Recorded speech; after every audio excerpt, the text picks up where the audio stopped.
Баршаңызға қайырлы күн. Бүгін сіздерге көк шайдың пайдасы мен зияны туралы ақпаратпен бөлісетін боламын. Ол үшін видеоны соңына дейін көріп, маған лайк басып пікір қалдыруды ұмытпаңыздар. Көк шайдың пайдасы өте мол. Көк шай адамды семіртпейді, несеп бөлу және жүрек бұлшықеттерінің қызметін күшейтеді, қан қысымын төмендетеді. Адам жанын сергітіп, сейілтеді.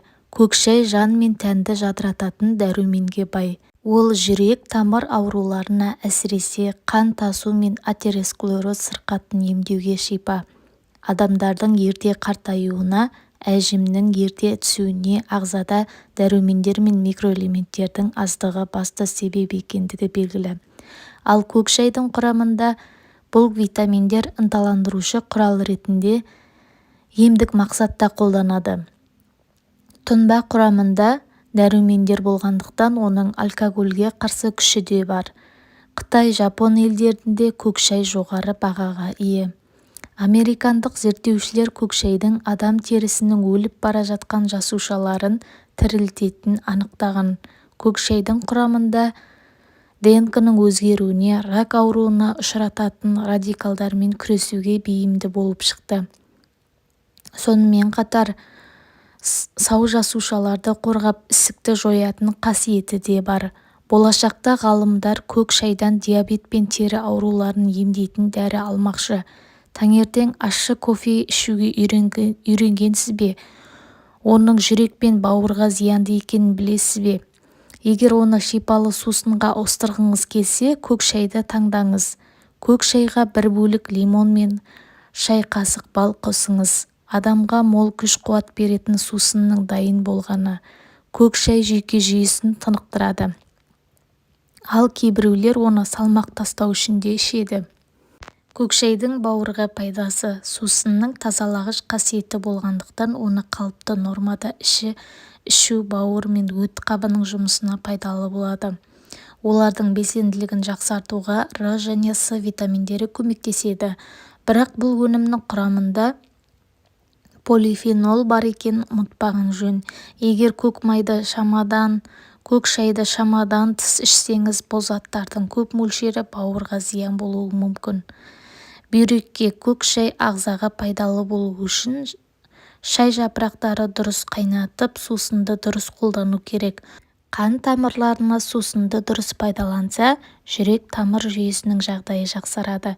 Көк шайдың осы пайдалы қасиеттері келесі процесс арқылы жүзеге асырылады. С витаминді қаны сұйылтып, тамырлармен жүруін жеңілдетеді және қан қысымды төмендетеді. Калий жүрек бұлшықетін қатайтады. Р дәрумені қан тамырларының сергектігін көтереді. Антиоксиданттар зат алмасу процестерін ынталандырады және қылтамырларды зиянды холестериндердің жиналуына қарсы тұрады. Сүт қосылған көк шай пайдалы ма? Сүт қосылған көк шай ішу ағзаға пайдалы деген қайшы пікір.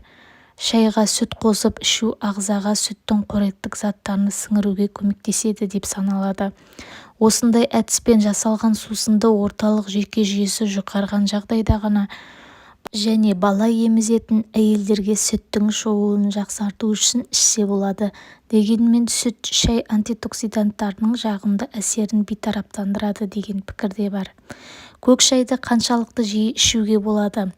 Көк шайдың ағзаға пайдасы мен зияны өнімнің сапасына, қайнату әдісі мен қолдану жиілігіне байланысты. Сондықтан сусынды ішкеннен кейін әсер алу үшін келесі шарттарды сақтау қажет. Жаңа және жоғары сапалы өнім сатып алыңыз. Шай жапырақтарын 60-90 градусқа дейін қыздырылған таза сумен дайындау керек. Шайды аш қарынға және кешке ішпеңіз. Көк шайды алкогольмен біріктірмеңіз. Дәріні көк шаймен ішуге болмайды. Тым қою немесе ыстық қылып ішпеңіз.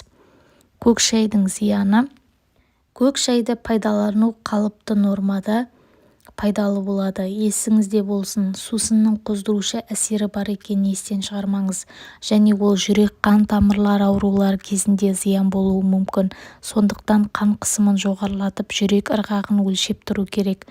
Сондай-ақ көк шайды шамадан тыс ішу сүйек тығыздығының төмендеуіне және сүйектердің тез сынуына әкеп соғады. Көк шай қан қысымды төмендетеді.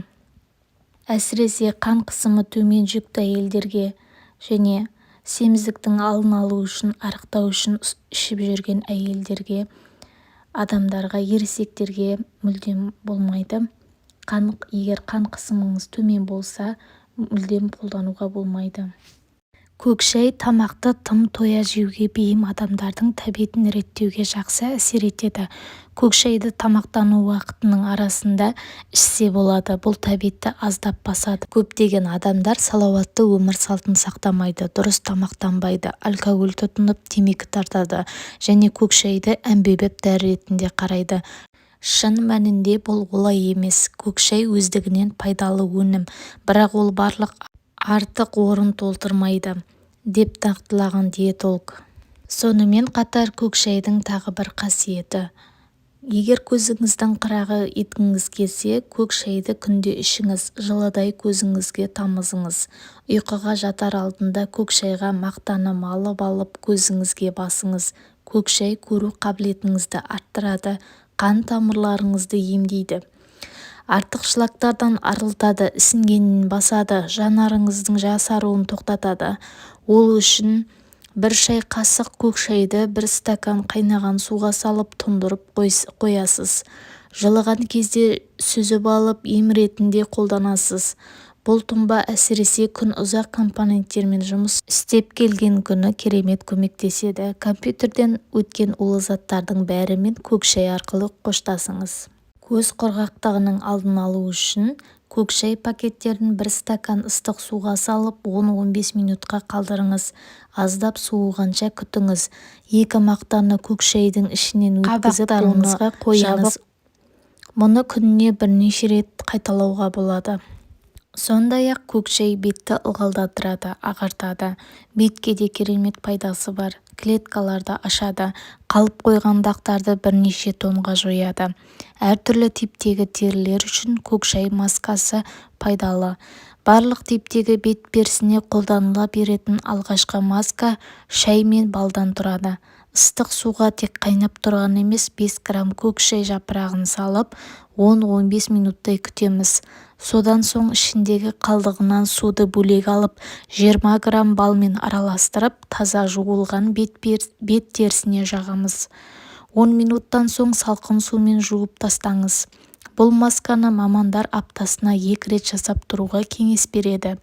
Ғалымдардың зерттеуіне сетер болсақ, көк шайды күніне 3-4 рет ішкен жағдайда ғана еріген майдың көлемі 45%-ға артатын көрінеді. Көк шай артық майды тез ерітетін қасиетке ие. Арықтауға көп көмегі тиеді. Әрине, тек көк шайды ішіп артық салмақтан арыламын деу өте қате пікір. Мұндай жағдайда кез келген адам денсаулығын бұзып, тіпті төсек тартып жатып қалуы да ғажап.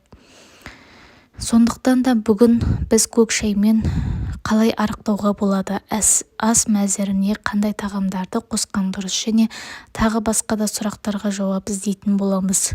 Көк шай өте пайдалы сусындардың бірі. Егер көк шайды қансыз ішіп кеңестерімізді бұлжытпай орындайтын болсаңыз, 4 апта ішінде 5-6 килодан арықтауға болады. Бұл сіз ойлағандай керемет нәтиже болмауы да мүмкін. Бірақ сіз көк шай арқылы денсаулығыңызға ешбір зиян тигізбей салмақ тастауға қол жеткізесіз. Себебі көк шай тек диета жағдайында ғана емес, денсаулыққа да тигізер пайдасы мол. Шайдың бір түрі антиоксидантқа бай, қартаюды тежеп, артериялық қан қысымын қалыпқа келтіреді. Ағзадан токсиндерді, тұздарды шығарып, қабынудың алдын алады. Сонымен қатар үнемі көк шайды ішіп жүрген жағдайда қан тамырлары нығайып тазара түседі екен. Шайды қантсыз ішу керек, тіпті қант алмастырғышты да пайдалануға болмайды.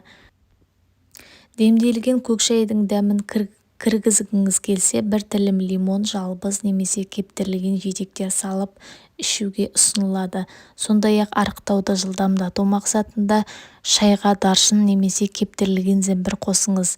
Бұл қоспалар тағамның құнарлығын азайтады. Көк шайды салқындатып ішкенде пайдалы. Өйткені ағза салқын шайды жылыту үшін де энергия жұмсайды. Бұндайда сіз тағы 50 калория жоғалта аласыз. Күні бойы көк шай ішуден жалықпаңыз. Көк шайдың мүлде құнарлығы жоқ. Сондықтан да оны шөл қысқан сайын іше беріңіз. Алайда көк шайды ұйқыға жатардың алдын ішпеген дұрыс. Қарынның ашқаны сезілетін болса, бір алма немесе қияр жеген дұрыс. Көк шайды қалай демдейді? Шайдан пайдалы құрамын сақтап қалу үшін оны дұрыс демдеуді үйреніңіз. Мұнда су мен оның температурасы маңызды рөл ойнайды. Көк шайды демдеу үшін тазартылған суды пайдалануға тырысыңыз. Әйтпесе сусынның қош иісі мен дәмі де бұзылады. Сондықтан көк шайды демдеуде фильтрленген таза суды пайдаланған дұрыс. Ал судың температурасы 80 градустан аспауы қажет. Бұлай болмаған жағдайда көк шайдың ешбір пайдасы болмайды. Су қайнағаннан кейін 3-4 минут суытыңыз да, содан кейін ғана шайды демдеуге кірісіңіз. 3 минуттан соң демделген шайды іше беруге болады. Осымен біздің көк шайдың пайдасы мен зияны туралы ақпаратымыз аяқталды. Егер видеоны толығымен көрген болсаңыздар, маған лайк басып пікір қалдыруды ұмытпаңыздар. Және маған тіркелмеген болсаңыз, тіркеліп, қоңыраушаны басыңыз. Келесі видеоларымды бірінші болып көресіз. Және менің каналымда пайдалы ақпараттармен қоса түрлі оңай дәмді әрі жеңіл жасалатын, үйде бар тамақтармен жасалатын рецептілермен бөлісетін боламын. Міндетті түрде каналыма тіркеліңіз. Сау болыңыздар.